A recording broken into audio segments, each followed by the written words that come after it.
गठन हो जाइछि ओडिशा शिक्षा मीडिया मुख्य कार्यालय अस्तरंग अधीन काकटपुर ब्लॉक शिक्षा विकास मीडिया और तालीम परिषद शिक्षा वार्ता केंद्र और राज्य सरकार खबर नुआदिल्ली। ओडिशार पुरी जिला और काकटपुर ब्लॉक रे शिक्षार उन्नति तथा छात्र छात्री उज्जवल भविष्य निमंते शिक्षा वार्ता केंद्र और राज्य सरकार दैनिक खबर शिक्षा खबर तरफ पुरी जिलार काकटपुर ब्लॉक रे गठन होइछि काकटपुर ब्लॉक शिक्षा विकास मीडिया और तालीम परिषद। यही शिक्षा मीडिया परिषद रे चयन होइथिबा समस्त 21 जन शिक्षा प्रार्थी और प्रार्थिनींकर नाम घोषणा करा जाइछि। यही शिक्षा प्रार्थी प्रार्थिनी माने हेले सुमंत राउत, अरविंद मुदुली, संजीव कालिया, शांतनु कुमार राउत, प्रसन्न कुमार लेंका, पंकज राय, रानी पात्र, कोइना कुमारी बेहेरा, शुभस्मिता दलाई, प्रदेश कुमार दास, सत्यजित पात्र, रश्मिरंजन आचार्य, देवस्मिता साहू, संजय कुमार नायक, अविनाश दलाई, लिपि दास, शरीफ खान, शिवानी दास, भागीरथी भोई, वर्षाराणी कांडी, संतोष विश्वाल। यही मेंबर माने काकटपुर ब्लॉक रे प्राथमिक और माध्यमिक स्तर रे शिक्षा कर्मी, शिक्षा सैनिक, शिक्षा तालीम कर्मी भावे निज दायित्व निर्वाह करने सहित काकटपुर ब्लॉक रो समस्त नूतन चयन करा शिक्षा कर्मी, शिक्षा प्रतिनिधि, शिक्षा सैनिक मानक तालीम देवे।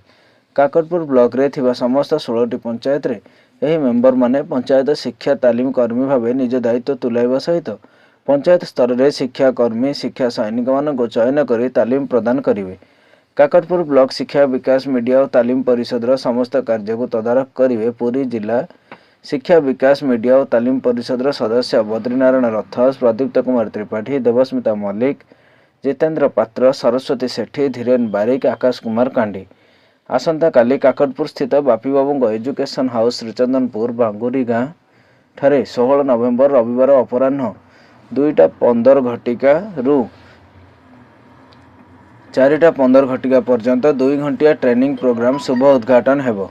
आसंता काली पंचायत स्तरीय तालीम शिक्षा अधिकारी शिक्षा पायलट मीडिया टीम रो नाम घोषणा करा जिवा सहित तालीम आरंभ करा जिवो। काकटपुर ब्लॉक को शिक्षा वार्ता नुआदिल्ली तरफ माँ मंगला आदर्श शिक्षा ब्लॉक भावे घोषणा करिसेंती निर्देशक और संपादक श्रीजुक्त हेमंत कुमार। उपनियुक्ति अधिकारी तथा विज्ञापन प्रतिनिधि नारायण बारी काकटपुर ब्लॉक शिक्षा विकास मीडिया और तालीम परिषद रो समस्त सदस्यों को तांको सफल कार्य और कर्तव्य पई आह्वान दैछन्ते।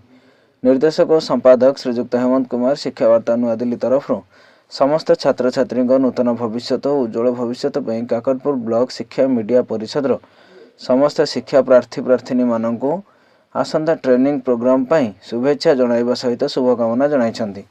ओडिशार स्टेट ब्यूरो राज्य नियुक्ति अधिकारी तथा शिक्षा प्रतिनिधि संजय कुमार दासंग सह शिक्षा और मीडिया तालीम अधिकारी बद्रीनारायण रथ, देवस्मिता मल्लिक, जितेंद्र पात्र, अजय कुमार पट्टनायक और अजय कुमार विश्वाल ट्रेनिंग रिपोर्ट शिक्षा वार्ता नुआदिल्ली।